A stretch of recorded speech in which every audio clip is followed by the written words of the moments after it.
ఓం నమో వెంకటేశాయ. సర్వతత్వగుణోద్భేద సర్వతత్వసముద్భేద గోవింద గోవింద. శ్రీరామ రమణో రమా విరమణ రామో రిమారో మరః వారామారి విధా కృతాసురమహాసంగ్రామలీలారమః ఆరామో వరమానసాబ్జ అనిశం వృత్తేర్విరామాయణః స్వారామో వరభూమిరామగిరిరాడ్రామో రమారామణః అని జగజ్జన్మస్థితిలయ కారణమైన శ్రీనివాస పరమాత్మని భక్తిగా ప్రార్థించుకుంటూ శ్రీ శుకుల వారు ఉపదేశం చేసిన శ్రీమద్భాగవత మహాగ్రంథం యొక్క అధ్యయన కార్యక్రమాన్ని ఈ సాయంకాల వేళ మనం ప్రారంభించుకుందాము. ప్రారంభంలో ప్రార్థనా శ్లోకాలను చదువుకుని కార్యక్రమానికి శుభారంభం చేసుకుందాము. శ్రీ గురు ప్రార్థనా. గురుర్బ్రహ్మా గురుర్విష్ణు గురుర్దేవో మహేశ్వరః గురుః సాక్షాత్ పరం బ్రహ్మ తస్మై శ్రీ గురవే నమః. శ్రీనివాస ప్రార్థనా. వరాభయదహస్తాయ వరారోహా ప్రియాయ చ వరాహాచలవాసాయ శ్రీనివాసాయ తే నమః. అథ సంకల్పః. శ్రీమదాదివరాహ క్షేత్రే విరాజమానస్య నిత్యశుద్ధ బుద్ధ ముక్త స్వభావస్య లీలాగృహీత విగ్రహస్య శ్రీ పద్మావతీ జానేః అనుగ్రహేణ అస్మాకం సర్వేషాం బుద్ధిశుద్ధ్యర్థం విద్యాభివృద్ధ్యర్థం భక్తి జ్ఞాన వైరాగ్యాది తదనుకూల సర్వసంపత్సమృద్ధ్యర్థం శ్రీ పరమేశ్వర ప్రీత్యర్థం శ్రీమద్భాగవత పాఠం కరిష్యామహే. అస్య శ్రీమద్భాగవత స్తోత్ర మహామంత్రస్య నారద ఋషిః బృహతి ఛందః శ్రీకృష్ణః పరమాత్మా దేవతా బ్రహ్మ బీజం భక్తిశక్తిః జ్ఞానవైరాగ్యేకీలకం అస్మాకం శ్రీమద్భగవత్ప్రసాదసిద్ధ్యర్థే పాఠే వినియోగః. ధ్యానం నారాయణాద్భుతవరాహ వినీయమానాం దంష్ట్రాగ్రకోటికిరణావలిపూర్యమాణాం వ్యాసప్రసూతశుకవాక్యవిగీయమానాం విశ్వంభరాం నమత భాగవతామితాభాం. శ్రీ గురుభ్యో నమః. కపిలుడు తన తత్వసంఖ్యానంలో భాగంగా తత్వాల యొక్క లక్షణాలను క్రమంగా చెప్పుకొస్తున్నాడు. ఆ పద్ధతిలో భాగంగానే మహత్తత్వం, అహంకారం ఈ రెండిటి యొక్క లక్షణాలను చెప్పాడు. చెప్పి పంచభూతాలుగా మనకు తెలిసినటువంటి పృథివ్యప్తేజో వాయువాకాశాల యొక్క లక్షణాలను చెప్తున్నాడు. అందులో ఆకాశం తాలూకు లక్షణాన్ని 3 శ్లోకాలలో వివరంగా చెప్పాడు. ఆకాశ లక్షణం చెప్పిన తర్వాత నభస శబ్ద తన్మాత్రాత్ కాలగత్యా వికుర్వతః స్పర్శోభవత్ తతో వాయు త్వక్ స్పర్శస్య చ సంగ్రహ అనే శ్లోకంతో మొదలుపెట్టి 3 శ్లోకాల్లో వాయువు తాలూకు లక్షణాలని, వాయువులో ఉండేటువంటి స్పర్శ తాలూకు లక్షణాలని చెప్పుకొస్తున్నాడు. నభస శబ్దతన్మాత్రాత్, శబ్దతన్మాత్ర ద్వారా స్థూలమైన ఆకాశం పుట్టుకొచ్చింది అని చెప్పుకున్నాం కదా. అలా స్థూలమైన ఆకాశం యొక్క పుట్టుకకు కారణమైనటువంటి అదే తన్మాత్ర ద్వారా నభస శబ్దతన్మాత్రాత్ కాలగత్యా వికుర్వత, కాలం అనేది సమీపించగా తనలో మార్పును ప్రారంభించినటువంటి ఆ ఆకాశం ద్వారా నభస శబ్దతన్మాత్రాత్ కాలగత్యా వికుర్వత స్పర్శ అభవత్. స్పర్శతన్మాత్ర అనే పేరుతో సూక్ష్మమైనటువంటి వాయువు పుట్టుకొచ్చింది. స్పర్శ అభవత్. ఆ సూక్ష్మమైన వాయువు దగ్గర నుంచి స్పర్శోభవత్ తతః వాయు, స్థూలంగా ఉండేటువంటి వాయువు పుట్టుకొచ్చింది. స్పర్శోభవత్ తతో వాయు. ఇలా స్థూల సూక్ష్మ వాయువులు 2 పుట్టిన తర్వాత త్వక్ స్పర్శస్య చ సంగ్రహ, ఆ వాయువులో గుణమైనటువంటి స్పర్శకి వాయువు తాలూకు ఇంద్రియమైనటువంటి త్వగింద్రియానికి ఉండేటువంటి సంబంధం కూడా ఏర్పడింది. సూక్ష్మవాయువు తర్వాత స్థూలవాయువు, దాని తర్వాత స్పర్శకి త్వగింద్రియానికి ఉండేటువంటి సంబంధం అనే 3 క్రమంగా ఏర్పడ్డాయి అని చెప్తున్నాడు. నభస శబ్దతన్మాత్రాత్ కాలగత్యా వికుర్వత స్పర్శోభవత్ తతో వాయు త్వక్ స్పర్శస్య చ సంగ్రహ అనే ఈ శ్లోకంలో ఈ స్పర్శ తాలూకు లక్షణాలు ఇలా ఉంటాయి అని పై శ్లోకంలో చెప్తున్నాడు. మృదుత్వం కఠినత్వంచ శైత్యముష్ణత్వమేవ చ ఏతత్ స్పర్శస్య స్పర్శత్వం తన్మాత్రం చ నభస్వతః, తన్మాత్రత్వం నభస్వతః అని. ఈ స్పర్శల్లో ప్రధానంగా 4 విభాగాలున్నాయి. ఆ 4 విభాగాలని మనం ఒకసారి తరచి చూసుకుంటే స్పర్శ తాలూకు లక్షణాలు తెలిసిపోయినట్లే అయిపోతుంది. మృదుత్వం, మృదువుగా ఉండేటువంటి స్పర్శ, కఠినత్వం, కఠినంగా ఉండేటువంటి స్పర్శ అని 2 స్పర్శలు. శైత్యం ఉష్ణత్వమేవచ, శీతం చల్లగా ఉండేటువంటి స్పర్శ, ఉష్ణం వేడిగా ఉండేటువంటి స్పర్శ. ఇవి స్పర్శలలో ఇంకొక రకమైనటువంటి విభాగాలు.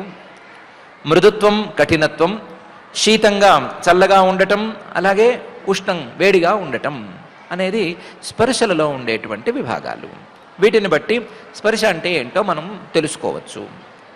ఏతత్ స్పర్శస్య స్పర్శత్వం, ఇదే స్పర్శ తాలూకు లక్షణం లేదా స్పర్శ తాలూకు జ్ఞానానికి కావలసినటువంటి విభాగం అని చెప్పుకోవచ్చు. ఏతత్ స్పర్శస్య స్పర్శత్వం తన్మాత్రత్వం నభస్వతః. ఈ స్పర్శ అనేది వాయువు తాలూకు నభస్వతః, వాయువు తాలూకు తన్మాత్రం అంటే అసాధారణ గుణం అని మాత్రం కొత్తగా తెలుసుకోవాలి. స్పర్శలు మనకు అనుభవంలో ఉన్నాయి. కఠినము, మృదువు లేదా శీతము, ఉష్ణము అనే 4 రకాల స్పర్శలు అనుభవంలో ఉన్నాయి. కానీ ఇది వాయువు తాలూకు గుణం అని మాత్రమే మనం ఎక్స్ట్రా తెలుసుకోవలసినటువంటి విషయం అని. మృదుత్వం కఠినత్వంచ శైత్యముష్ణత్వమేవ చ ఏతత్ స్పర్శస్య స్పర్శత్వం తన్మాత్రత్వం నభస్వతః అనే శ్లోకంలో పరమాత్మ చెప్తున్నాడు. అంతేకాదు వాయువు తాలూకు లక్షణాలు, వాయువు తాలూకు క్రియలు కొన్ని చెప్తాను అని పై శ్లోకంలో అంటున్నాడు. చాలనం వ్యూహనం ప్రాప్తి నేతృత్వం ద్రవ్యశబ్దయో సర్వేంద్రియాణామాత్మత్వం వాయో కర్మాభిలక్షణం అని. వాయువులో ఎన్నెన్నో క్రియలుంటాయి. ఆ క్రియల కోసం వాయువును మనం అంగీకరించవలసి వస్తుంది. వాయువే అనేది లేకపోతే ఈ క్రియలు జరగవు. చాలనం, అందులో మొదటిది చాలనం అంటే కదలిక. ప్రతి వస్తువును కదిలించగలగటం, ఆ వస్తువుల్లో కలిగేటువంటి కదలిక అనేది వాయువు తాలూకు ఒక క్రియ. వ్యూహనం అంటే కొంచెం బలం తక్కువగా ఉన్న వాటిని ఒక చోటకి చేర్చగలగటం అనేటువంటి వ్యూహనం అనేది కూడా వాయువు తాలూకు క్రియ. ధూళి కణాలు కావచ్చు, లేదా గడ్డి రెబ్బలు కావచ్చు, ఇవన్నీ గనక విడివిడిగా ఉంటే గాలి వాటన్నిటినీ కలిపి ఒక చోటకి చేర్చటం అనేది చూస్తారు కదా, దాని పేరు వ్యూహనం. ఈ వ్యూహనం అనేది వాయువు తాలూకు క్రియ. ప్రాప్తి అన్ని చోట్ల ఉండగలగటం, ప్రతి చోటకి ఎంత సూక్ష్మమైనటువంటి ప్రదేశమైనా సరే, ఎంత ఎవరూ వెళ్ళలేని ప్రదేశమైనా సరే అక్కడికి వెళ్ళగలగటం అనేది కూడా వాయువు తాలూకు ఒక లక్షణం లేదా క్రియ అని చెప్పుకోవచ్చు. ప్రాప్తి. దీనితో పాటుగా నేతృత్వం ద్రవ్య శబ్దయో. ఎక్కడైనా ఏదైనా వస్తువు ఉంటే ఆ వస్తువుని మరొక చోటికి తీసుకు వెళ్ళగలగటం అనేది వాయువు తాలూకు ఒక క్రియ. ద్రవ్య నేతృత్వం. పూలు ఉన్నాయి, ఏవైనా పూలు కింద పడి ఉన్నాయి, ఆ పూల తాలూకు వాసన కొంచెం దూరంగా ఉండేటువంటి మనిషికి కూడా అందుతోంది.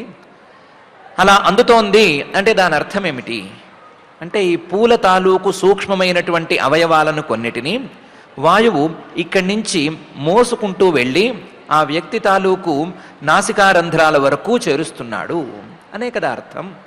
అతని ముక్కు ఇంత పొడుగ్గా సాగి ఈ పూల దగ్గరికి రావడానికి వీల్లేదు, ఈ వాసన చూడటానికి వీల్లేదు.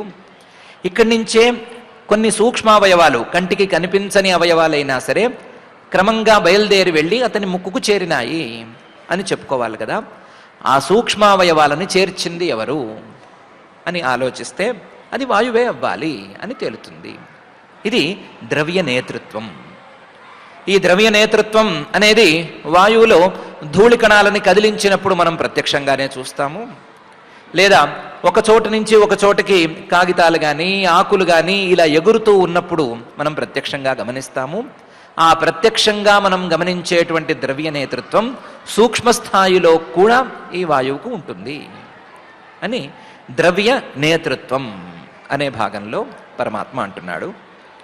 అదే సమయంలో ఒక చోట పుట్టినటువంటి శబ్దం మరొక చోట ఉన్న చెవికి చేరుతోంది అంటే, చెవికి వినిపిస్తోంది అంటే ఈ శబ్దం ఇక్కడి నుంచి ఏదో విధంగా ప్రయాణించి ఆ చెవికి చేరినట్లే కదా.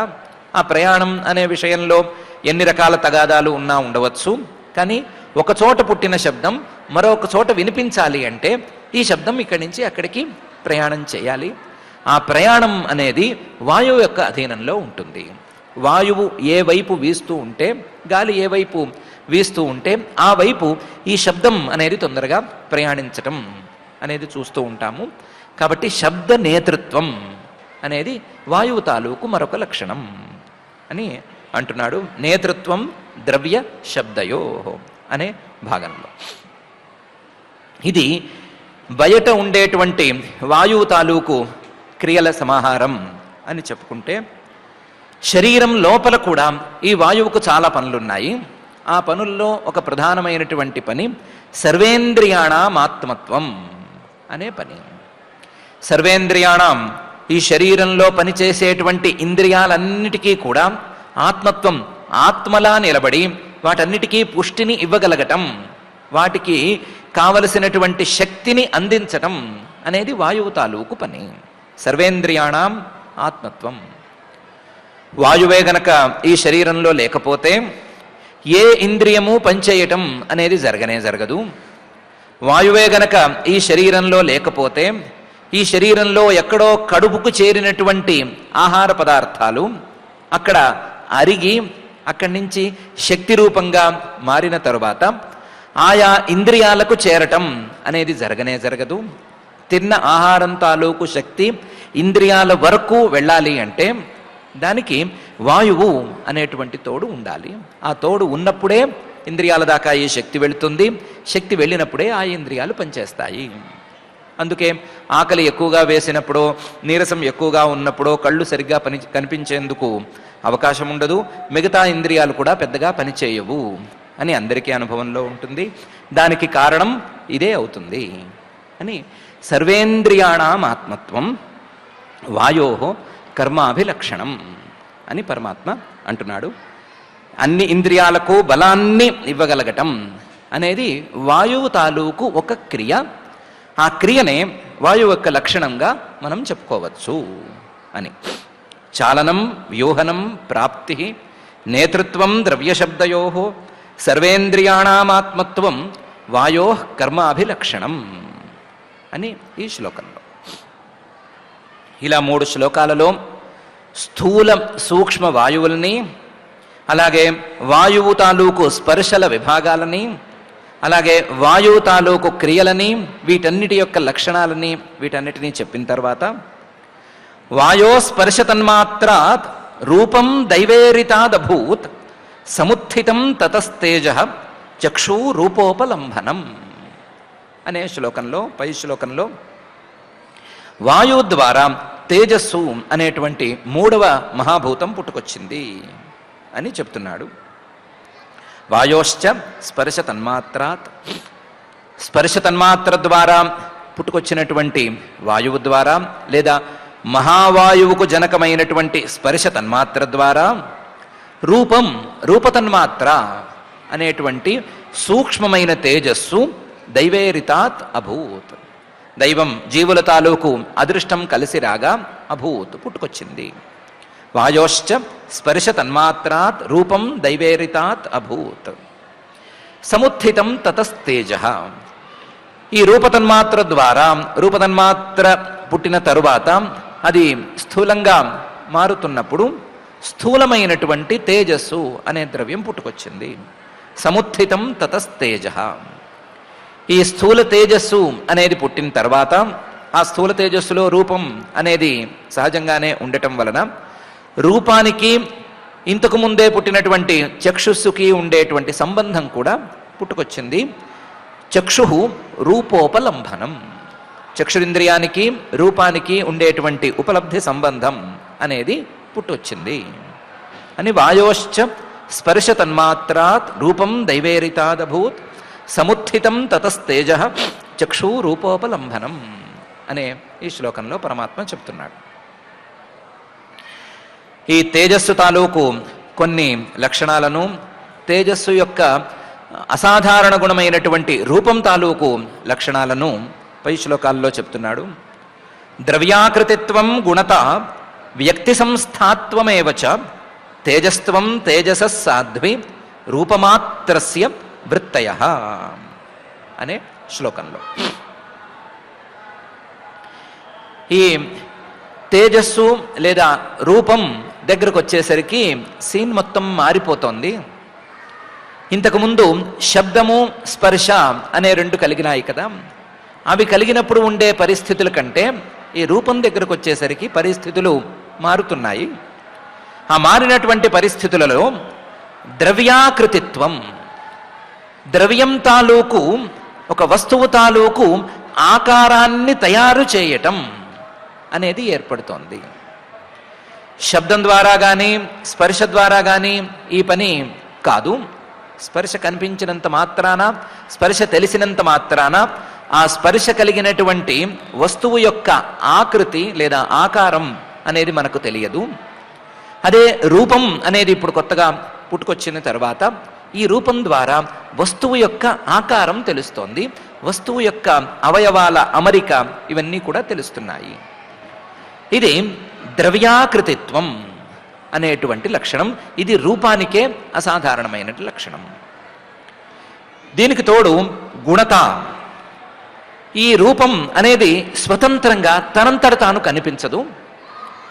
ఏదో ఒక వస్తువును ఆశ్రయించుకుని ఆ వస్తువులోంచే కనిపిస్తూ ఉంటుంది. తెలుపు అనేటువంటి కలర్ విడిగా కనిపించదు, లేదా నలుపు మరొక రంగు ఏది కూడా విడిగా కనిపించదు.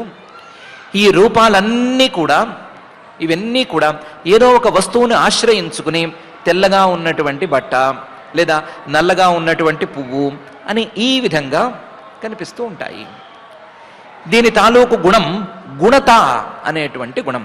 అప్రధానంగానే కనిపించటం, ఒక ద్రవ్యాన్ని ఆశ్రయించుకుని మాత్రమే, ఆ ద్రవ్యంతో సహా మాత్రమే కనిపించటం అనేటువంటి స్వభావం. శబ్దస్పర్శలకు ఇది లేదు. శబ్దం విడిగా కనిపిస్తుంది, శబ్దానికి ఆశ్రయమైనటువంటి ఆకాశం వినిపించదు. స్పర్శ కూడా అది మాత్రమే అనుభవంలోకి వస్తుంది. వాయువును అనుభవించడం అనేది అన్ని సందర్భాలలోనూ సాధ్యం కాదు. కానీ రూపం దగ్గరకు వచ్చేసరికి ఆ రూపం ఉన్నటువంటి వస్తువు కూడా కంటికి కనిపించి తీరాలి. అలా కనిపించినప్పుడే ఈ రూపం కనిపిస్తుంది అనే తేడా ఉంది. దీనికి తోడు వ్యక్తి సంస్థాత్వమేవచ అనేటువంటి మరొక లక్షణం దీనికి ఉంది. ఎప్పటికీ ఏ సందర్భంలోనూ వ్యక్తితో కలిసి తప్ప విడిగా తెలియకపోవటం, వ్యక్తితో కలిసి మాత్రమే తెలియటం, వ్యక్తితో తప్ప విడిగా తెలియకపోవటం అనే లక్షణం కూడా దీనికి ఉంది. వ్యక్తి సంస్థాత్వం అనేటువంటి లక్షణం. ఈ వ్యక్తి సంస్థాత్వం అనే దాన్ని ఇంకొక రకంగా కూడా చెప్పుకోవచ్చు. ఆ రూపం కలిగినటువంటి వ్యక్తి లేదా రూపం కలిగినటువంటి వస్తువు గనక చిన్నగా ఉంటే ఈ రూపం కూడా చిన్నగా కనిపిస్తుంది. రూపం కలిగినటువంటి ఆ వస్తువు పెద్దగా ఉంటే ఇది కూడా పెద్దగానే కనిపిస్తుంది. రూపానికి విడిగా ఆకృతి లేదా ఆకారం అనేది ఏమీ ఉండదు. దాని ఆశ్రయం ఎలా ఉంటే అలా కనిపిస్తుంది. అది గనక వక్రంగా ఉంటే, రూపం కలిగినటువంటి వస్తువు వంకరగా ఉంటే ఈ రూపం కూడా వంకరగానే కనిపిస్తుంది. రూపం కలిగినటువంటి వస్తువు రుజువుగా ఉంటే, స్ట్రైట్గానో మరొక రకంగానో ఉంటే అలాగే కనిపిస్తుంది. వ్యక్తి ఎలా ఉంటే అలా కనిపించటమే తప్ప తనకు తాను విడిగా కనిపించటం అనేది ఈ రూపానికి లేదు. వ్యక్తిని కనిపించేట్టుగా చేస్తుంది, కానీ వ్యక్తిని మించి తన విడి అస్తిత్వాన్ని ఇది ప్రదర్శించదు. శబ్దం వ్యక్తితో సంబంధం లేకుండానే కనిపిస్తుంది. అలాగే స్పర్శ అనేది కూడా వ్యక్తితో సంబంధం లేకుండానే అనుభవంలోకి వస్తుంది. రూపం మాత్రం అలా ఉండదు అనేటువంటి తేడాని ద్రవ్యాకృతిత్వం, గుణత, వ్యక్తి సంస్థాత్వమేవచ అనే ఈ 3 పదాల్లో పరమాత్మ చెప్తున్నాడు. ఇదమేవ తేజసః తేజస్త్వం అని అంటున్నాడు. ఇది సూక్ష్మ తేజస్సు అనబడేటువంటి రూప తన్మాత్రం యొక్క లక్షణం. తేజసః తేజస్త్వం. సాధ్వి, ఓ సాధ్వి అయినటువంటి దేవహూతి, రూపమాత్రస్య వృత్తయః, రూపతన్మాత్రల తాలూకు క్రియలు, రూపతన్మాత్రల తాలూకు లక్షణాలు లేదా రూపం తాలూకు లక్షణాలు ఈ విధంగా ఉంటాయి అని తెలుసుకో అని చెప్తున్నాడు. ద్రవ్యాకృతిత్వం, గుణత, వ్యక్తి సంస్థాత్వమేవచ తేజస్త్వం తేజసః సాధ్వి రూపమాత్రస్య వృత్తయః అనే ఈ శ్లోకంలో ఇవి లక్షణాలు మాత్రమే. ఈ తేజస్సు అనేటువంటి ద్రవ్యం తాలూకు క్రియలు, ఆ ద్రవ్యం తాలూకు ప్రయోజనాలు చాలానే ఉన్నాయి అని పై శ్లోకంలో చెప్తున్నాడు. ద్యోతనం పచనం పానం అదనం హిమమర్దనం తేజసో వృత్తయస్త్వేతాః శోషణం క్షుత్రుడేవచ అని. ఈ తేజస్సు అనేది గనక లేకపోతే, ఈ వెలిగే మండే అగ్నిగోళం లాంటి ఇది గనక లేకపోతే, ఈ ద్రవ్యం లేకపోతే ద్యోతనం అనేది జరగదు. వస్తువుల తాలూకు ప్రకాశం అనేది జరగదు. సూర్యుడు మొదలైనటువంటి తేజ పదార్థాలు లేకపోతే కంటికి కనిపించటం అనేది జరగదు. ద్యోతనం అనేది తేజస్సు యొక్క ఒక క్రియ. పచనం అంటే మనం అనుకునేట్టుగా వండటం అనేది కూడా ఈ తేజస్సు యొక్క ఒక క్రియ. ఆహార పదార్థాలని మృదువుగా చేయటం, మనం తినగలిగినంత మృదువుగా మన ఆహార పదార్థాలను మార్చటం అనేటువంటి పచనం లేదా పాకం లేదా వంట అనేది ఈ తేజస్సు యొక్క ఒక లక్షణం. దీనికి తోడు ఈ తేజస్సు గనక శరీరంలో గట్టిగా పనిచేస్తే 2 రకాల పనులు జరుగుతాయి. తేజస్సు గనక బలంగా ఈ శరీరంలో పనిచేస్తే శరీరంలో ఉండేటువంటి నీరు ఆవిరైపోయి తాగాలి అనేటువంటి కోరిక, మనం దాహం అని పిలుచుకునేటువంటి పరిస్థితి ఎదురవుతుంది. అదే ఈ శరీరంలో ఉండేటువంటి తేజస్సు తిన్న ఆహార పదార్థాలను గనక జీర్ణం చేసేస్తే ఆకలి అనేటువంటి తినాలనే కోరిక పుట్టుకొస్తుంది. క్షుత్ త్రుట్, క్షుత్ ఆకలి, త్రుట్ దాహం, ఈ రెండిటిని శరీరంలో ఉండేటువంటి తేజస్సు కలగజేస్తుంది. ఈ రెండిటిని కలగజేయటం ద్వారా ఈ శరీరంలో పానం అంటే నీటిని తాగటం అనే క్రియను తయారు చేస్తుంది.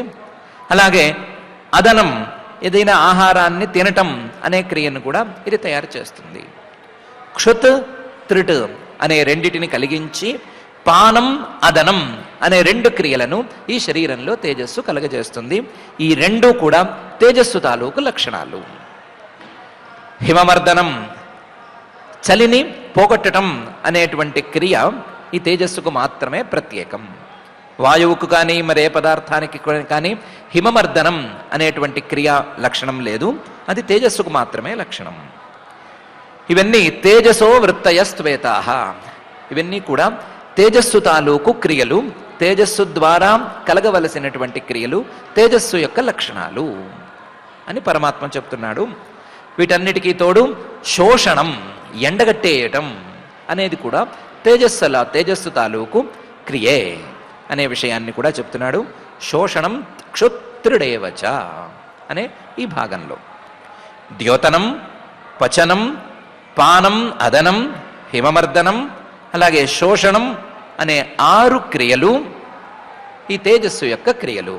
బయట ఉండగా కొన్ని క్రియలు, శరీరం లోపల ఉండగా కొన్ని క్రియలు అనేటువంటి భేదం ఉంటుంది అని ద్యోతనం, పచనం, పానమదనం, హిమమర్దనం, తేజసో వృత్తయస్త్వేతాః, శోషణం క్షుత్రుడేవచ అనే ఈ శ్లోకంలో పరమాత్మ చెప్తున్నాడు. ఇలా 3 శ్లోకాలలో తేజస్సును గురించి చెప్పిన తర్వాత రూపమాత్రాద్ వికుర్వాణాత్ తేజసో దైవచోదితాత్ రసమాత్రమభూత్ తస్మాత్ అంభో జిహ్వా రసగ్రహ అని అంటున్నాడు. రూపమాత్రాద్ వికుర్వాణాత్, రూపమాత్రాలు తేజస్సును కలిగిస్తాయి కదా, స్థూలమైనటువంటి తేజస్సును పుట్టిస్తాయి కదా. అలాంటి స్థూలమైన తేజస్సును పుట్టించేటువంటి రూపతన్మాత్రల ద్వారా తేజస, ఆ తేజస్సు ద్వారా దైవ చోదితాత్, జీవుల తాలూకు అదృష్టం అనేది పనిచేసేసరికి రసమాత్రం అభూత్, రసతన్మాత్ర అనే పేరుతో ఉండేటువంటి సూక్ష్మమైన నీటి భాగం పుట్టుకొచ్చింది. రసమాత్రం అభూత్. తస్మాత్ అంభ, ఆ రసతన్మాత్రల నుండి అంభ, మనం అనుభవించే స్థూలమైన నీరు అనేది కలిగింది. ఈ రెండూ కలిగిన తర్వాత జిహ్వా రసగ్రహ, ఇంతకు ముందే పుట్టుకొచ్చినటువంటి జిహ్వేంద్రియం లేదా రసనేంద్రియం, దానికి ఈ రసానికి, ఈ విషయానికి ఉండేటువంటి సంబంధం అనేది ఏర్పడింది అని రూపమాత్రాద్ వికుర్వాణాత్ తైజసో దైవచోదితాత్ రసమాత్రం అభూత్ తస్మాత్ అంభో జిహ్వా రసగ్రహ అనే ఈ శ్లోకంలో పరమాత్మ చెప్తున్నాడు. ఈ రసం అనేది ఎక్కడ ఉంది అనే విషయం మీద చిన్న వివాదం ఉంటుంది. వివాదం కూడా రకరకాలుగా ఉంది. ఈ నీళ్లలో రసం లేదా రుచి అనేది లేనే లేదు అని కొంతమంది చెప్తారు. లేదా కొంతమంది ఈ నీటిలో మధుర రసం అనే ఒకే ఒక రసం ఉంది అని చెప్తారు. వీటన్నిటినీ ఒకసారి సరిచూసుకుందాము అని కషాయో మధురస్తిక్త కట్వంల ఇతి నైకథ భౌతికానాం వికారేణ రస ఏకో విభిద్యతే అని చెప్తున్నాడు. నీటిలో మధుర రసం అనేటువంటి రసం ఉంది. మధుర రసం అనేటువంటి రుచి నీటికి ఉంది. అందువల్లనే నీరు నోట్లో పోసుకున్నప్పుడు ఏదో విధంగా మనకు ఆ రుచి తెలుస్తోంది. కేవలం నీటి తాలూకు స్పర్శ మాత్రమే తెలియటం లేదు, నీటి తాలూకు రుచి కూడా మైల్డ్గానైనా తెలుస్తోంది. అది మధురం అనేటువంటి రసం కిందకే వస్తుంది. కాకపోతే నీరు కేవలం మధురంగా మాత్రమే ఉండాలని నియమమేం లేదు. ఆ నీటిలో నిమ్మకాయ పిండుకుంటే పుల్లగా ఉండొచ్చు, పంచదార కలుపుకుంటే తీయగా ఉండొచ్చు, వేపాకులు కలుపుకుంటే చేదుగా ఉండొచ్చు, ఎలాగైనా ఉండొచ్చు. ఆ వేరు వేరు రుచులు రావటానికి మాత్రం కారణంగా ఆయా ద్రవ్యాలు ఉండొచ్చు. నీరు ఒకప్పుడు కషాయ అంటే వగరుగా అనిపించవచ్చు, లేదా మధుర ఒకప్పుడు తీయగా అనిపించవచ్చు, తిక్త అంటే చేదుగా కానీ లేదా కారంగా కానీ అనిపించవచ్చు, కటు చేదుగా కానీ కారంగా కానీ అనిపించవచ్చు, ఆమ్ల పుల్లగా అనిపించవచ్చు, ఇతి అంటే ఇంకా గనక ఎక్స్ట్రా కలుపుకుంటే లవణం ఉప్పగా కూడా అనిపించవచ్చు, ఇది నైకథ రకరకాలుగా అనిపించవచ్చు. వీటిల్లో కూడా ఎక్కువ తక్కువ అనేటువంటి తేడాలు ఉంటూనే ఉంటాయి. ఇది ఎక్కువ తీయగా ఉందా లేదా తీపి తక్కువగా ఉందా అనేటువంటి తేడాలన్నిటినీ కలుపుకున్నా సరే, ఇది ఎన్ని రకాల రుచులను తనలో చూపించినా సరే, భౌతికానాం వికారేణ తనలో కలిసినటువంటి ఇతర భూతాల తాలూకు, ఇతర భూతాలు కూడా అక్కర్లేదు, ఇతర భూతమైనటువంటి పృథివీ తాలూకు విక్రియలను తనలో చూపిస్తూ ఉంటుంది. తనలో ఆ పృథివీ తాలూకు ఏ భాగం కలిస్తే ఆ భాగం తాలూకు రుచిని తనలో చూపిస్తుంది. భౌతికానాం వికారేణ సహా రసః ఏక ఏవ. వాస్తవానికి అక్కడ ఉండే రసం మధుర రసం ఒకటే అయినా సరే విభిద్యతే, రకరకాలుగా తెలుస్తుంది. తెలిసినంత మాత్రాన ఆ రసాలన్నీ నీళ్ళలో ఉన్నాయి అనే అర్థం కాదు. ఆ రసాలు నీటిలో మొత్తంగా లేవు. జలంలో, నీటిలో ఉన్నది మధురం అనేటువంటి ఒకే ఒక రసం.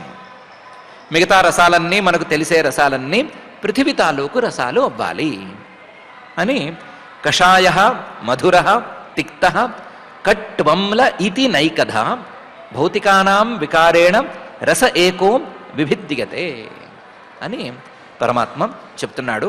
పనిలో పని ఈ రసాలు పృథివిలో 6 రకాలుగా ఉంటాయి, జలంలో మాత్రం ఒకే రకంగా ఉంటుంది. పృథివీ కలిసినప్పుడు మాత్రమే జలంలో ఈ రకమైనటువంటి రసాలు తెలుస్తాయి అని కూడా చెప్పేస్తున్నాడు. విడిగా పృథివీలో ఎన్ని రసాలున్నాయి అని లెక్కగట్టి చెప్పము, అది ఇక్కడే చెప్పడం అయిపోయింది అని కూడా అంటున్నాడు. కషాయో మధురస్తిక్త కట్వంల ఇతి నైకథ భౌతికానాం వికారేణ రస ఏకో విభిద్యతే అనే ఈ శ్లోకంలో. ఇది కాక జలం తాలూకు క్రియలు కొన్ని ఉన్నాయి అని పై శ్లోకంలో చెప్తున్నాడు. క్లేదనం పిండనం తృప్తి ప్రాణనాప్యాయనోందనం తాపాపనోదో భూయస్త్వం అంభసో వృత్తయస్త్విమాహ అనే శ్లోకంలో ఈ జలంలో, నీళ్లలో రకరకాల క్రియలున్నాయి. నీరు అనేది గనక లేకపోతే ఈ క్రియలు జరగవు. ఒకటి క్లేదనం, అంటే ఏ వస్తువునైనా సరే తడి చేయటం అనేటువంటి క్రియ. తడి చేయటం, తడపటం అనే క్రియ నీటి ద్వారా తప్ప మరొక వస్తువు ద్వారా సాధ్యం కాదు. క్లేదనం. పిండనం, ఏదైనా పొడి పొడిగా ఉండేటువంటి వస్తువును మళ్ళీ ముద్దగా మార్చగలగటం అనేది నీళ్ల తాలూకు శక్తి, నీళ్ల తాలూకు క్రియ. క్లేదనం, పిండనం. దీనికి తోడు తృప్తి, అంటే తృప్తికరత్వం, తృప్తిగా అనిపించటం అనేది కూడా ఈ నీటి తాలూకు గుణం, నీటి తాలూకు క్రియ. అందుకనే భోజనం అంతా అయిన తర్వాత కాస్తైనా మంచినీళ్ళు తాగమని చెప్తారు, కొద్దిగా మంచినీళ్ళు తాగమని చెప్తారు. కేవలం తింటూ ఉంటే అది పోతూనే ఉంటుంది, లోపలికి వెళుతూనే ఉంటుంది. కడుపు నిండిందా నిండలేదా అని సరిగ్గా తెలియదు. కాస్తంత మంచినీళ్ళు తాగితే కడుపు నిండిందా లేదా అని తెలుస్తుంది అని చెప్తారు. ఈ వ్యవహారంతో సంబంధం ఉన్నా లేకపోయినా సరే తృప్తిని సాధించటం అనేది నీటి యొక్క ఒక లక్షణం, తృప్తి. దీనికి తోడు ప్రాణనం అనేది నీటి యొక్క చాలా చాలా గొప్ప లేదా పెద్దదైనటువంటి క్రియ. ప్రాణనం అంటే ఈ శరీరంలో ప్రాణాలను నిలబెట్టడం అనేది నీటి యొక్క క్రియ. ఈ శరీరంలోకి గనక వారం రోజులో లేదా 15 రోజులో ఈ మధ్యకాలంలో గనక నీరు అనేది చేరకపోతే, నీళ్లు మనం తాగకపోతే శరీరంలో ప్రాణం అనేది ఉండేందుకు అవకాశమే ఉండదు అని చెప్తారు. అందువల్ల ఈ శరీరంలో ప్రాణాలను నిలపాలి అంటే దానికి కావలసింది నీరు. ప్రాణనం అనేది నీటి తాలూకు క్రియ. ఈ మాట ఒట్టి అనుభవంలో ఉన్న మాట మాత్రమే కాదు, ఆపోమయ ప్రాణ అని శృతిలో కూడా ఉన్నటువంటి వాక్యం. ఆపోమయ ప్రాణ, నీటి ద్వారా మాత్రమే ప్రాణం నిలబడుతుంది అని అక్కడ కూడా చెప్పారు. ఆ చెప్పిన మాటనే ప్రాణనం అనే భాగంలో పరమాత్మ చెప్తున్నాడు. దీనికి తోడు ఆప్యాయనం అనేది కూడా ప్రధానమైనటువంటి క్రియ. ఆప్యాయనం అంటే బాగా ఎండిపోయిన తర్వాత లేదా నాలుక పిడచకట్టుకుపోయిన తర్వాత, నాలుక పిడచకట్టుకుపోయినటువంటి సందర్భాల లాంటి సందర్భాలు వస్తువులన్నిటికీ అందిన తర్వాత వాటి మీద నీరు చల్లితే వచ్చేటువంటి భావం, దాన్ని ఆప్యాయనం అని అంటారు. బాగా ఎండిన తర్వాత నీరు చల్లితే కలిగేటువంటి భావం, ఆ ఆప్యాయనం కూడా నీటి తాలూకు ఒక క్రియ. ఆప్యాయనం. అలాగే ఊందనం లేదా నోదనం అనేటువంటి మరొక క్రియ. ఇది కూడా నీటి తాలూకు క్రియ. అది మృదువుగా తయారు చేయటం, మృదువుగా వస్తువును తయారు చేయటం అనేది కూడా ఈ నీటి తాలూకు క్రియ, ఆప్యాయనోందనం. ఇది కాక తాపాపనోద, ఏదైనా వేడి పదార్థాలు బాగా తగిలినప్పుడు ఆ వేడి పదార్థాల ద్వారా కలిగినటువంటి తాపాన్ని పోగొట్టడం, తాపాపనోద అనేది కూడా నీళ్ల క్రియ అనేది ఇక్కడ ఉండేటువంటి ఇంకో విషయం చెప్తున్నాడు. అలాగే భూయస్త్వం, ఎప్పుడు ఇంకొక నీటి భాగంతో కలిసి పెరుగుతూనే ఉండటం అనేది నీటి యొక్క మరొక లక్షణం. మిగతా వస్తువుల్లాగా కాకుండా నీరు నీటితో కలుస్తూనే ఉంటుంది. ఒక నీరు అనే భాగాన్ని ఎంత తీసుకున్నా దానికి అంత భాగం కలిగితే ఈ రెండు కలిసి కొత్త భాగం తయారవుతూనే ఉంటుంది. దానికి మళ్ళీ నీరు కలిపితే అది ఇంకా పెరుగుతూనే ఉంటుంది. అలా పెరిగిపోతూ ఉండటం అనేది నీటి యొక్క ఒక లక్షణం. తాము పెరగటం మాత్రమే కాదు, తమతో కలిసిన మిగతా పదార్థాలను పెంచటం అనేది కూడా నీటి యొక్క లక్షణం. పాలు పెరగాలి అంటే ఏం చేయాలి అంటే కాస్తంత నీళ్లు పోస్తే సరిపోతుంది, పాలు పెరిగిపోతాయి. మజ్జిగ 10 మంది వచ్చారు, 10 మందికి మజ్జిగ సరదాలి అంటే ఏం చేయాలి అంటే నీళ్లు కావాల్సినన్ని పోసేసుకుంటే మజ్జిగ పెరిగిపోతుంది. ఎంతైనా పెరిగిపోతుంది. కాకపోతే అది మజ్జిగ అవుతుందా లేదా అనేది తాగేవాడు చెప్పుకోవాలే తప్ప, భూయస్త్వం అనేది మాత్రం తమతో కలిసినటువంటి పదార్థాలను కూడా పెంచటం అనేది మాత్రం నీటి యొక్క లక్షణం అని పరమాత్మ చెప్తున్నాడు. అంభసో వృత్తయస్తు ఇమాహ, నీటి తాలూకు క్రియలు, నీటి తాలూకు ప్రయోజనాలు ఇవి అని. క్లేదనం, పిండనం, తృప్తి, ప్రాణన ఆప్యాయనోందనం, తాపాపనోదో భూయస్త్వం, అంభసో వృత్తయస్త్విమాహ అనే ఈ శ్లోకంలో. ఇలా 3 శ్లోకాలలో జలం తాలూకు లక్షణాలని చెప్పిన తర్వాత రసమాత్రాద్ వికుర్వాణాద్ అంభసో దైవచోదితాత్ గంధమాత్రమభూత్ తస్మాత్ పృథ్వీ ఘ్రాణస్తు గంధగః అనే శ్లోకంతో మొదలుపెట్టి పృథివీ లక్షణాలను చెప్తున్నాడు.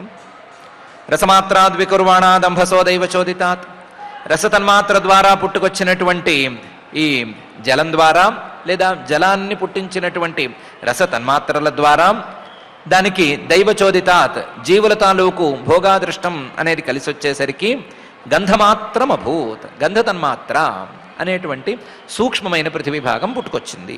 గంధమాత్రం అభూత్ తస్మాత్ పృథ్వీ, ఆ గంధతన్మాత్ర నుండి పృథ్వీ భూమి కలిగింది. ఈ రెండూ కలిగిన తర్వాత ఘ్రాణస్తు గంధగః, గంధానికి నాసిక మన ముక్కులో ఉండేటువంటి ఘ్రాణేంద్రియానికి ఉండేటువంటి సంబంధం అనేది కూడా ఏర్పడింది అని చెప్తున్నాడు.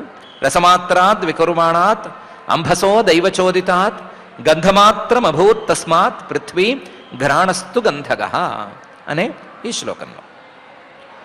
ఇంతకుముందు చేసినట్లుగానే 2వ శ్లోకంలో గంధాలు, గంధతన్మాత్రే పృథివీ అయింది కాబట్టి గంధాలు ఎన్ని రకాలు ఉంటాయి అని ఒక లెక్క వేసి చూపిస్తున్నాడు. కరంభ, పూతి, సౌరభ్య, శాంత, ఉగ్ర, ఆమ్లాదిభిః పృథక్ ద్రవ్యావయవ వైషమ్యాత్ గంధ ఏకో విభిద్యతే అని. గంధం అనేదాన్ని ఇది ఒకటి అని కూడా చెప్పుకోవచ్చు. గంధం అనేది ఒకటే, వాసన అంటే ఒకటే అనైనా చెప్పచ్చు. గంధ ఏకః. కానీ గంధ ఏకో విభిద్యతే, వేరువేరుగా మనకు తెలుస్తుంది అని కూడా చెప్పుకోవచ్చు.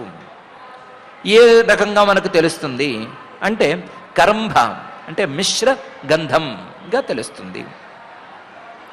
మిశ్రగంధం ఇది ఒక పదార్థం తాలూకు వాసన కాదు, రకరకాల పదార్థాలు కలిసినప్పుడు వచ్చిన వాసన అని ఒక రకమైన వాసన తెలుస్తుంది కరంభ.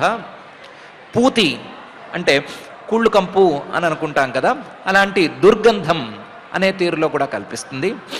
సౌరభ్యం మంచి సువాసన అనేటువంటి భేదంలో కూడా ఉంది. శాంత అంటే మైల్డ్గా ఉంది అని అనుకుంటాం కదా, ఆ వాసన ఆ లక్షణంలో కూడా ఉంటుంది. దానికి పూర్తి వ్యతిరేక దిశలో ఉగ్ర, కొంచెం తీవ్రంగా వాసన వచ్చేటువంటి స్వభావం కూడా కనపరుస్తుంది. ఆమ్లాదిభి, అలాగే పుల్ల వాసన, తీపి వాసన లాంటి వాసనలు కూడా ఉన్నాయి. ఆమ్లాదిభి పృథక్, వేరువేరుగా కనిపిస్తాయి. మామిడి పండు వాసన చూస్తే ఇది పుల్లగా ఉందా తీగా ఉందా అని తెలుస్తాం కదా, పుల్లటి వాసన వచ్చింది లేదా తీపి వాసన వచ్చింది అని చెప్పుకుంటాం కదా. అలా తీపి వాసన, పుల్ల వాసన ఇలాంటి వాసనలన్నీ కూడా ఉన్నాయి. ఈ వాసనల్లో ఉండేటువంటి, ఈ గంధాలలో ఉండేటువంటి భేదాలన్నీ కూడా ద్రవ్యావయవ వైషమ్యాత్, ద్రవ్యాల తాలూకు అవయవాలు అవి వేరువేరుగా ఉండటం వలన ఏర్పడతాయి. ఈ వాసనల్లో ఉండేటువంటి వైలక్షణ్యాలు, విభేదాలు ఇవన్నీ కూడా ద్రవ్యావయవ వైషమ్యం అనే దాని ద్వారా ఏర్పడతాయి. ద్రవ్యావయవ వైషమ్యాత్ అని పరమాత్మ అంటున్నాడు. ఉదాహరణకి కరంభం అంటే మిశ్రగంధం అనే దాన్ని తీసుకుంటే, చారు కాచేసిన తర్వాత చారులో ఫ్లేవర్ రావాలి అంటే ఏం వేయాలంటారు? కరివేపాకు వేయాలి అన్నారు. కరివేపాకు వేశారు. కరివేపాకు వేసిన తర్వాత ఏం వేయమంటున్నారు? మళ్ళీ కొత్తిమీర కాస్తంత చల్లమంటున్నారు. ఎందుకు అంటే వాసన బాగా వస్తుంది అని చెప్తున్నారు. సరే, కొత్తిమీర కూడా వేశారు. చారు కాయటం పూర్తి కాలేదు అన్నారు. ఇంకా ఏం చేయాలి? తిరగమూత వేయాలి అన్నారు. తిరగమూత అంటే మళ్ళీ నూనె వేడి చేయాలి, అందులో సన్న ఆవాలు వేయాలి అంటున్నారు. ఎందుకు అంటే సన్న ఆవాలు గనక చిటపట్లాడితే దాని వాసన బాగుంటుంది అని అంటున్నారు. పోనీ ఆవాలు కూడా వేశారు. జీలకర్ర వేయాలి అంటే ఎందుకు? మళ్ళీ ఇంకో వాసన ఏదో రావాలి. ఆ జీలకర్ర కూడా వేసిన తర్వాత ఇంగు వేయాలి అని అంటారు. ఎందుకు వేయాలి? అది కూడా వాసన రావటానికి. మరి వాసన కరివేపాకు ద్వారా వచ్చిందా, కొత్తిమీర ద్వారా వచ్చిందా, ఆవాలు చిటపట్లాడితే వచ్చిందా, జీలకర్ర ద్వారా వచ్చిందా, లేదా ఇంగువ ద్వారా వచ్చిందా అని అడిగితే కాదు, ఇవన్నీ కలిస్తే వచ్చేటువంటి వాసన ఈ చారుకు అసలు సిసలు వాసన అని చెప్తారు కదా. దాన్ని కరంభగంధం అని పిలుచుకోవాలి. అది ద్రవ్య అవయవ వైషమ్యాత్. ఈ చారు అనేటువంటి ద్రవ్యానికి కావలసిన అవయవాలలో ఉండే వైషమ్యం తేడాను బట్టి ఏర్పడుతుంది. ఒక్కొక్క చారుకి మారొచ్చు కూడాను. ఇదే సేమ్ కాంబినేషన్ అనేది పాయసానికి ఏమాత్రం పనికిరాదు. పాయసంలో ఇంగువ తిరగమోత పెడితే అది సర్వనాశనం అయిపోతుంది. పాయసంలోకి వచ్చేటప్పటికి మళ్ళీ యాలకుల పొడి వేయాలి అంటారు. ఇంకోటి ఏదో పచ్చకర్పూరం కూడా చల్లుకునే వాళ్ళు ఉన్నారు. దానికి వేరే కాంబినేషన్ ఉంది. దేనికి దానికి విడిగా ఉంటుంది. ద్రవ్య అవయవ వైషమ్యం అనేది ఉంటుంది. అలాగే ఈ పూతి గంధం లేదా దుర్గంధం, దీనికి కూడా దాని తాలూకు అవయవాలు పూర్తిగా శిథిలమైపోయి, ఆ శిథిలమైనటువంటి అవయవాలలో నీరు లాంటి వేరే ఫారిన్ బాడీస్ గనక చేరినట్లయితే తయారవుతుంది. అది కూడా ద్రవ్యావయవ వైషమ్యం అనే దాని ద్వారా ఏర్పడుతుంది. సేమ్ యాజ్ ఈ సౌరభ్యం లేదా సువాసనకు కూడా ద్రవ్యావయవ వైషమ్యమే కారణమవుతుంది. అలాగే శాంత, ఉగ్ర, ఆమ్లాదులు వీటికి కూడా ద్రవ్యం తాలూకు అవయవాలలో ఉండే తేడాలే కారణమవుతాయి అని పరమాత్మ అంటున్నాడు. ద్రవ్యావయవ వైషమ్యాత్. గంధ ఏక ఏవ, వాసన అంటే ఒకటే అని చెప్పుకోవచ్చు. తథాపి విభిద్యతే, మారుతుంది అని అంటున్నాడు. కరంభ, పూతి, సౌరభ్య, శాంత, ఉగ్ర, ఆమ్లాదిభి పృథక్ ద్రవ్యావయవ వైషమ్యాత్ గంధ ఏకో విభిద్యతే అనే ఈ శ్లోకంలో ఈ పృథివీ అనే తాలూకు ద్రవ్యం తాలూకు క్రియలు మాత్రం చాలా ఉన్నాయి, చాలా విశేషమైన క్రియలు ఉన్నాయి అని పై శ్లోకంలో అంటున్నాడు. భావనం బ్రహ్మణస్థానం ధారణం సద్విశేషణం సర్వసత్వ గుణోద్భేద పృథివీ వృత్తి లక్షణం అనే శ్లోకంలో ఈ పృథివీ అనేది గనక లేకపోతే బ్రహ్మణ భావనం, బ్రహ్మభావన అనేది కుదరదు. బ్రహ్మభావనం అనే దానికి ఈ పృథివీ చాలా ఉపకరిస్తుంది.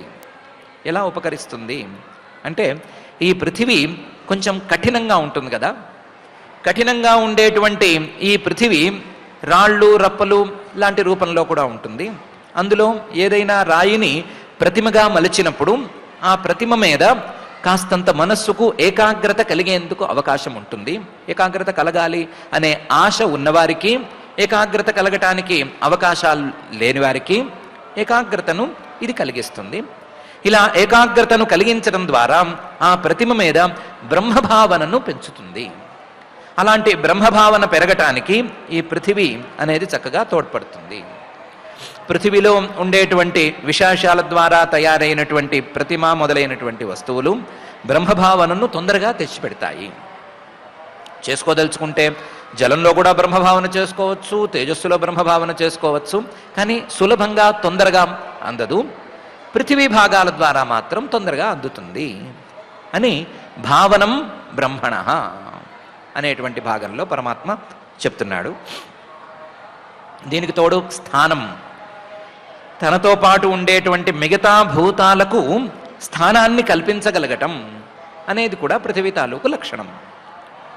నీరు భూమి మీదే పారాలి, అగ్ని భూమి మీదే మండాలి, వాయువు ఈ భూమి మీదే ప్రవహించాలి. చివరికి ఆకాశం శబ్దాన్ని ఉత్పత్తి చేయాలి అంటే భూమి తాలూకు సహాయం అనేది ఏదో విధంగా ఎంతో కొంత ఉండి తీరాలి. అలా ఉన్నప్పుడే మిగతా ద్రవ్యాలు వాటి గుణాలు పనిచేస్తాయి. కాబట్టి అన్నిటికీ స్థానంగా ఉండటం అనేది పృథివీ తాలూకు లక్షణం. ఈ స్థానం అనే లక్షణం పృథివీలో కాక మిగతా పదార్థాలలో లేదు. మిగతా పదార్థాలు ఈ పృథివీ లేకుండా ఉండలేవు. ఈ పృథివీ మాత్రమే ఈ రకంగా ఉంటుంది. అందువల్ల పృథివీలో మిగతా పదార్థాలలో లేనటువంటి మరొక లక్షణం కూడా ఉంది. అది ధారణం, తనను తాను నిలుపుకోగలగటం. నీరు మొదలైనటువంటి ఇతర భూతాలు లేకపోయినా సరే తాను నిలబడగలగటం అనేటువంటి లక్షణం ఉంది. స్థూలంగా చెప్పుకున్నప్పుడు మాత్రమే ఈ లక్షణం వర్తిస్తుంది. స్థానం, ధారణం, అలాగే సద్విశేషణం అనేది కూడా పృథివీ యొక్క మరొక పని. తను కాక మిగతా భూతాలన్నిటికీ కూడా తనతో పాటు కలుపుకున్నా కలుపుకోవచ్చు. మిగతా భూతాలన్నిటికీ కూడా పరిచయం చేయటానికి ఉపయోగించటం అనేది పృథివీ తాలూకు ఒక లక్షణం. ఆకాశం అనే దాన్ని తీసుకుంటే ఆకాశాన్ని పరిచయం చేసుకోవటం చాలా కష్టం.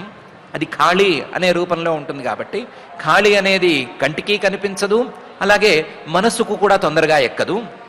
అలాంటి ఖాళీ అనే భావనని లేదా ఆకాశం అవకాశం అనేటువంటి భావనని తొందరగా తెచ్చుకోవాలి అంటే ఈ పృథివీ చక్కగా ఉపకరిస్తుంది. 4 గోడలు కట్టి ఆ 4 గోడల మధ్య ఉండేటువంటి ఖాళీ అని చెప్తే ఆ ఖాళీ అనేటువంటి భావన తొందరగా మనసుకు ఎక్కుతుంది. దాని కొలతలేంటి, దాని ఆకారం ఏంటి, దాని వైశాల్యం ఏంటి, ఇవన్నీ కూడా తెలుస్తాయి.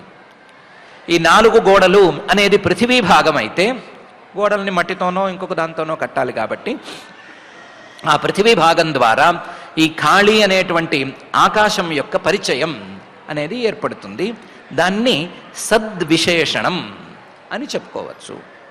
అలాగే నీళ్లు ఎన్నున్నాయి అని ప్రశ్న వేస్తే ఏదో గిన్నెలోనో లేదా గ్లాసులోనో తీసుకుని చూపించాలి కాబట్టి ఆ కొలతలకి కూడా ఈ పృథివీ చక్కగా ఉపకరిస్తుంది. ఇలా అన్ని భూతాలకి కూడా ఈ పృథివీ అనేది విశేషణంగా అంటే వాటిని పరిచయం చేయటానికి వీలుగా ఉపకరిస్తుంది అని సద్విశేషణం అనేది పృథివీ తాలూకు లక్షణం అని చెప్తున్నారు. ఇది కాక సర్వసత్వ గుణోద్భేద అనేది పృథివీ తాలూకు అసాధారణ లక్షణం. సర్వసత్వాలు అంటే ప్రాణులన్నీ ఆ ప్రాణుల తాలూకు ఉత్పత్తికి కారణంగా ఉండటం అనేది పృథివీ తాలూకు ఒక లక్షణం. సర్వ సత్వోద్భేద, దీంతో పాటు ఆ ప్రాణుల్లో ఉండేటువంటి అశేషమైన గుణాలు లేదా గుణాలన్నీ వీటికి కూడా కారణంగా ఉండటం అనేది పృథివీ లక్షణం. ప్రాణులు పృథివీలో తప్ప ఇంకెక్కడా మనుగడను సాగించలేవు, పుట్టవు అసలు. ఈ పృథివీలో పుట్టేటువంటి ప్రాణులన్నిటికీ పృథివే కారణమవుతుంది. ఆ ప్రాణుల్లో ఉండేటువంటి విశేషాలన్నిటికీ కూడా ఈ పృథివే కారణమవుతుంది అని సర్వ సత్వ గుణోద్భేద. సర్వ అన్ని సత్వాలు అంటే ప్రాణులు, వాటి తాలూకు గుణాలు, వాటన్నిటినీ ఉద్భేద కలిగించటం అనేది పృథివీ తాలూకు లక్షణం అని పరమాత్మ చెప్తున్నాడు. పృథివీ వృత్తి లక్షణం అని, ఇదే పృథివీ తాలూకు క్రియ, ఇదే పృథివీ తాలూకు లక్షణం అని. భావనం బ్రహ్మణ, స్థానం, ధారణం సద్విశేషణం సర్వసత్వగుణోద్భేద పృథివీ వృత్తి లక్షణం అనే ఈ శ్లోకంలో ఇలా మొత్తం 5 భూతాలకు కూడా ఒక్కొక్క భూతానికి 3 శ్లోకాలు వాడి అందులో మొదటి శ్లోకంలో సూక్ష్మభూతము స్థూలభూతము అలాగే ఇంద్రియానికి ఆయా భూతాల తాలూకు గుణాలకి ఉండేటువంటి సంబంధము ఈ 3 పుట్టినాయి అని చెప్పుకొచ్చాడు. మళ్ళీ రెండవ శ్లోకంలో ఆ భూతం తాలూకు గుణాన్ని తీసుకుని ఆ గుణం తాలూకు వ్యవహారం వాటిని తేల్చేశాడు. మూడవ శ్లోకంలో ఆ భూతాల తాలూకు లక్షణాలు, ఆ భూతాల ద్వారా మనకు అనుగూరేటువంటి ప్రయోజనాలు, ఆ భూతాల తాలూకు క్రియలు, వీటిని గురించి విస్తృతంగా తెలుపుకుంటూ వచ్చాడు. వచ్చి పంచభూతాలకు 3 15 శ్లోకాలు పూర్తయిన తర్వాత మరొకసారి ఇంద్రియాలని ఈ పంచభూతాలని కలిపి చెప్పాలి అని 5 వాక్యాలలో వాటిని కలిపి చెప్తున్నారు. నభోగుణ విశేషోర్థో యస్య తత్ శ్రోత్రముచ్యతే వాయోర్గుణ విశేషోర్థో యస్య తత్ స్పర్శనం విదుః అని మొదలుపెట్టి చెప్తున్నాడు. నభోగుణ విశేష అర్థ. నభోగుణ అంటే ఆకాశం తాలూకు గుణం, ఆకాశంలోనే ఉండేటువంటి గుణం శబ్దం, లేదా ఆకాశంలో ఉండేటువంటి గుణం శబ్దం. ఆ శబ్దాన్ని తన యొక్క విషయంగా కలిగింది శ్రోత్రం అనేటువంటి ఇంద్రియం. నభోగుణ విశేష అర్థ యస్య తత్ శ్రోత్రం ఉచ్యతే. వాయోర్గుణ విశేష అర్థ యస్య తత్ స్పర్శనం విదుః. వాయువు తాలూకు అసాధారణమైన గుణం స్పర్శ అయితే ఆ స్పర్శను తెలియచేసేటువంటి ఇంద్రియం స్పర్శనం అంటే త్వగింద్రియం అనేటువంటి ఇంద్రియం. తేజోగుణ విశేషోర్థో యస్య తత్ చక్షురుచ్యతే. తేజస్సు తాలూకు అసాధారణమైనటువంటి గుణం రూపమైతే ఆ రూపాన్ని తెలియచేసేటువంటి ఇంద్రియం చక్షు అనేటువంటి ఇంద్రియం. అంభోగుణ విశేషోర్థో యస్య తద్ రసనం విదుః. అంభ నీరు, ఆ నీటి తాలూకు అసాధారణ గుణం రసం అయితే ఆ రసాన్ని తెలియచేసేటువంటి ఇంద్రియం రసనేంద్రియం అనేటువంటి ఇంద్రియం. భూమేర్గుణ విశేషోర్థో యస్య సఘ్రాణ ఉచ్యతే. భూమి తాలూకు అసాధారణమైనటువంటి గుణం గంధం, ఆ గంధాన్ని తెలియచేసేటువంటి ఇంద్రియం ఘ్రాణేంద్రియం అనేటువంటి ఇంద్రియం. ఇలా పంచభూతాలకు వాటిల్లో అసాధారణంగా ఉండేటువంటి శబ్ద స్పర్శ రూప రస గంధాలు అనే 5 విషయాలుంటాయి. ఆ 5 విషయాలను తెలియచేయటానికి శ్రోత్ర త్వక్ చక్షు రసన ఘ్రాణేంద్రియాలు అనేటువంటి 5 ఇంద్రియాలు ఉంటాయి. 5 భూతాలు, 5 గుణాలు, 5 ఇంద్రియాలు అని ఉంటాయి అని ఈ భాగంలో నభోగుణ విశేషార్థో యస్య తత్ శ్రోత్రముచ్యతే వాయోర్గుణ విశేషోర్థో యస్య తత్ స్పర్శనం విదుః తేజోగుణ విశేషోర్థో యస్య తత్ చక్షురుచ్యతే అంభోగుణ విశేషోర్థో యస్య తద్ రసనం విదుః భూమేర్గుణ విశేషోర్థో యస్య సఘ్రాణ ఉచ్యతే అనేటువంటి 5 వాక్యాల్లో పరమాత్మ మనకు చెప్తున్నాడు. చెప్పటం బాగానే ఉంది, చెప్పింది బాగానే చెప్తున్నాడు, అర్థమవుతున్నట్లుగానే ఉంది ఈసారి, కానీ చెప్పిందే చెప్తున్నాడు అని మాత్రం లోపల నుంచి కొట్టేస్తోంది అని 2 రోజుల నుంచే ఇది లోపల నుంచి తన్నుకొస్తోంది అని మనకు ప్రశ్న కలగక మానదు. చెప్పిందే చెప్పటం ఏంటి, చేసిన పనే మళ్ళీ తిరిగి చేయటం ఏంటి? ఇదే విషయాన్ని బ్రహ్మగారికి పరమాత్మ చెప్పారు అని ఒకసారి చెప్పారు, మళ్ళీ మైత్రేయ మహర్షి గారు విదురుడికి చెప్పారు అని ఇంకొకసారి చెప్పారు. అక్కడో ముక్క ఇక్కడో ముక్క, అప్పుడో మాట ఇప్పుడో మాట, విడివిడిగా చెప్పిన ముక్కలకు లెక్కే లేదు.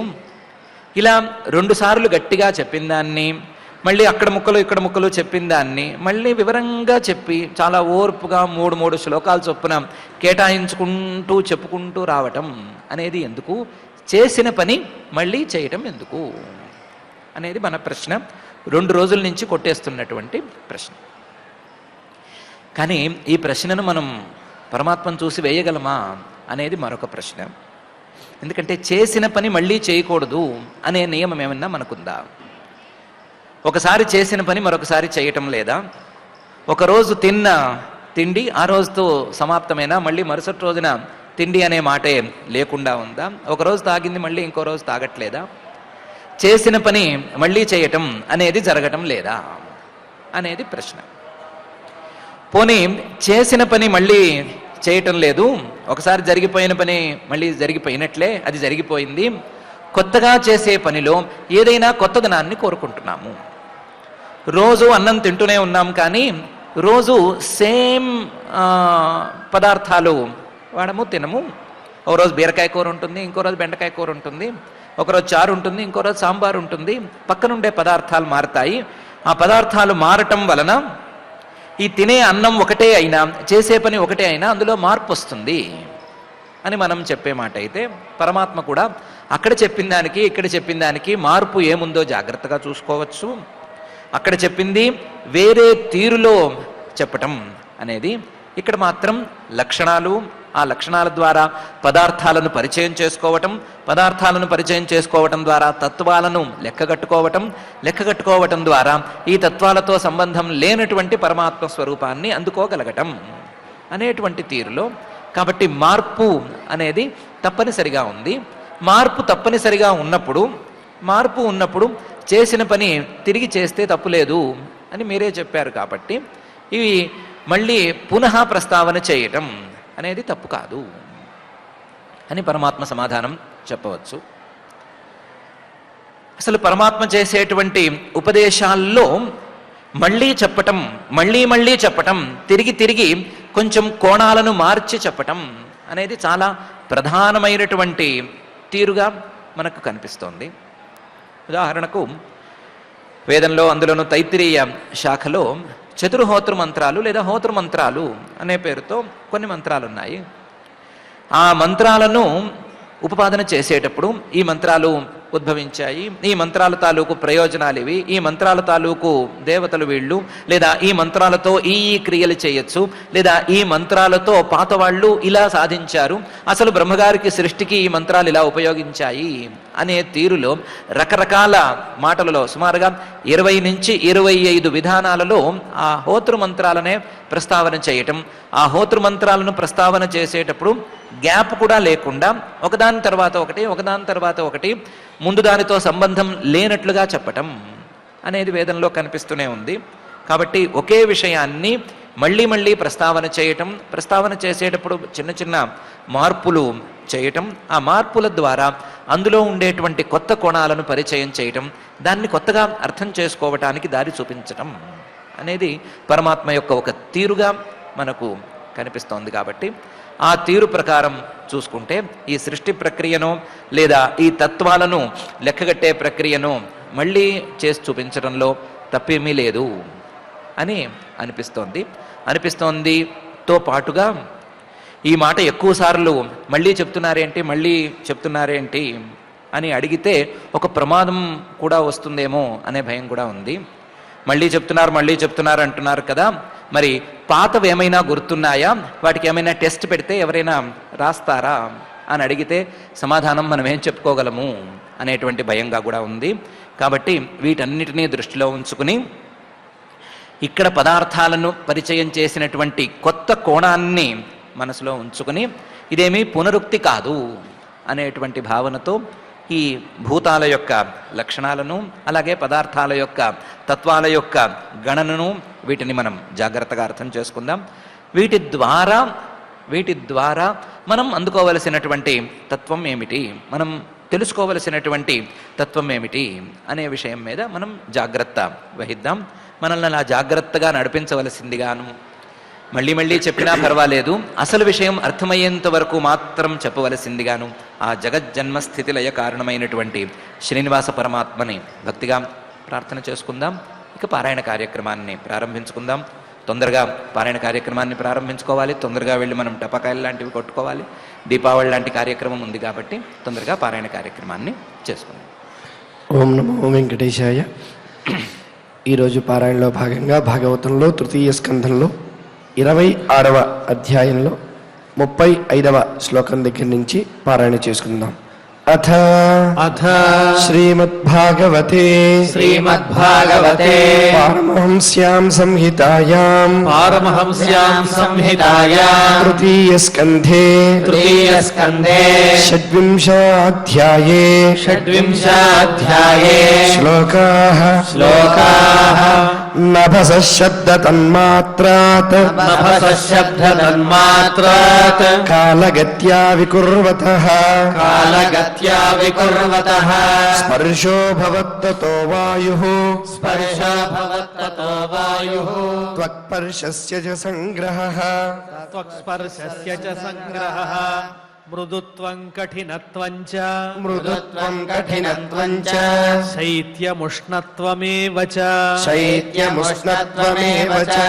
एतत् स्पर्शस्य स्पर्शत्वं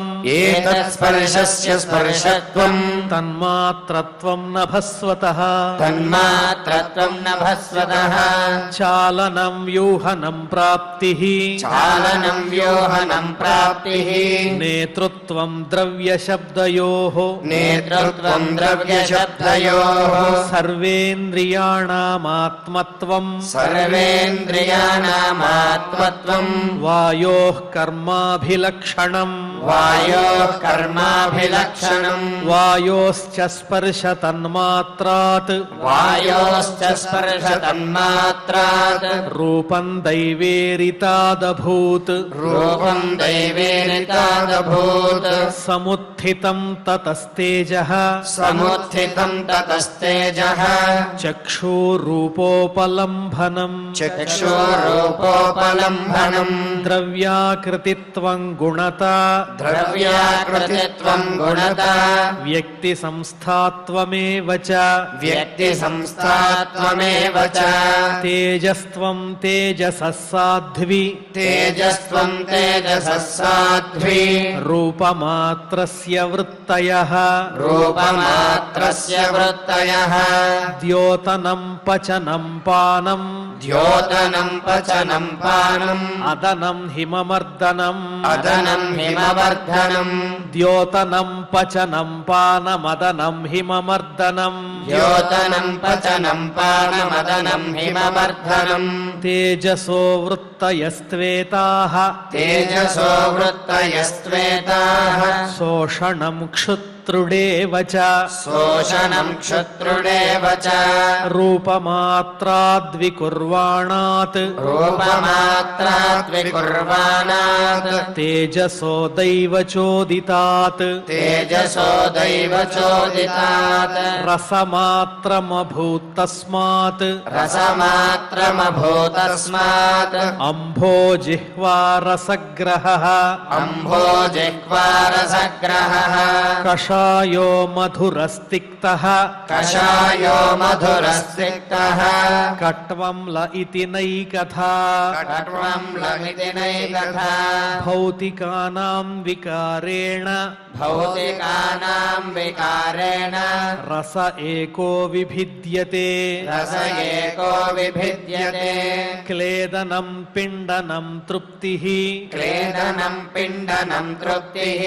प्राणनाप्यायनोन्दनम् तापापनोदो भूयस्त्वम् अम्भसो वृत्तयस्त्विमाः रसमात्राद्विकुर्वाणात् अम्भसो दैवचोदितात् गन्धमात्रमभूत्तस्मात् पृथ्वीघ्राणस्तु गन्धगः करम्भपूतिसौरभ्य शान्तोग्राम्लादिभिः पृथक् करम्बपूतिसौरभ्य शान्तोग्राम्लादिभिः पृथक्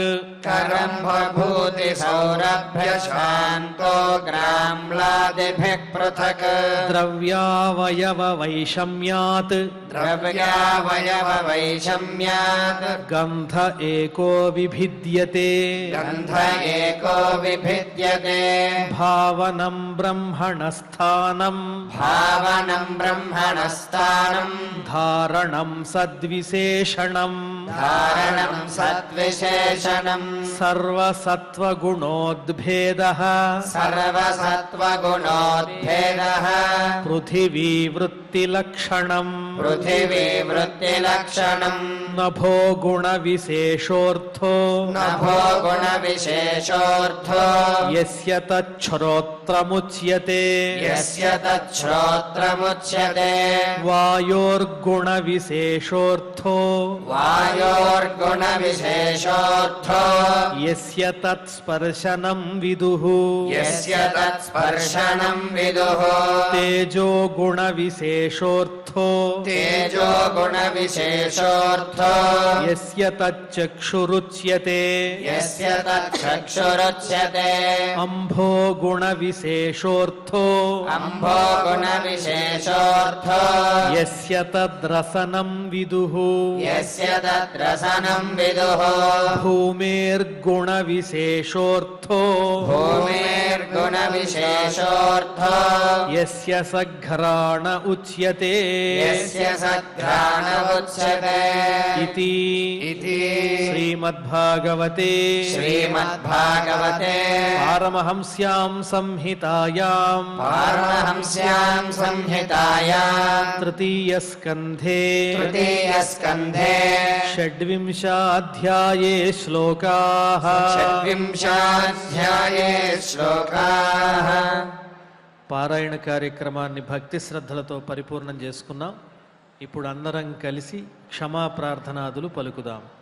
అథ క్షమా ప్రార్థనా యదక్షరపదభ్రష్టం మాత్రాహీనం చ యద్భవేత్ తత్సర్వం క్షమ్యతాం దేవ నారాయణ నమోస్తుతే. అథ భగవత్సమర్పణం కాయేన వాచా మనసేంద్రియైర్వా బుద్ధ్యాత్మనా వా ప్రకృతే స్వభావాత్ కరోమి యద్యత్ సకలం పరస్మై నారాయణాయేతి సమర్పయామి. అథ లోకక్షేమ ప్రార్థనా సర్వే భవంతు సుఖినః సర్వే సంతు నిరామయాః సర్వే భద్రాణి పశ్యంతు మా కశ్చిద్ దుఃఖభాగ్ భవేత్. అథ మంగళం శ్రియక్రాంతాయ కళ్యాణ నిధయే నిధయేర్థినాం శ్రీవేంకటనివాసాయ శ్రీనివాసాయ మంగళం. పనేసియా మెరిడియన్ హాస్పిటల్స్ ప్రతి సామాన్యుడికి అందుబాటులో అంతర్జాతీయ వైద్య ప్రమాణాలతో వైద్యం, 24 గంటల అంబులెన్స్ సర్వీసుతో పాటు అత్యవసర సేవలతో ఏర్పాటైన చికిత్సా విభాగం. మా దగ్గర గుండె సంబంధిత, మూత్రపిండ, కాలేయ, కంటి జబ్బులకు, మోకాళ్ల శస్త్ర చికిత్సతో పాటు కోవిడ్-19, బ్లాక్ ఫంగస్ వంటి వైరస్లకు, అన్ని రకాల ఆరోగ్య సమస్యలకు నమ్మకమైన అత్యాధునిక వైద్య చికిత్సను అందిస్తున్న హాస్పిటల్ పనేసియా మెరిడియన్ హాస్పిటల్స్. మీ ఆరోగ్య సమస్య ఏదైనా ఇప్పుడు పరిష్కారం సాధ్యం. సంపూర్ణ ఆరోగ్యం కోసం సంప్రదించండి Panacea Meridian hospitals. Opposite Bheeramguda కమాన్, RC Puram, Sangareddy district. Pin code 502032. సంప్రదించాల్సిన ఫోన్ నెంబర్ 0845524177 మరియు 7893757770.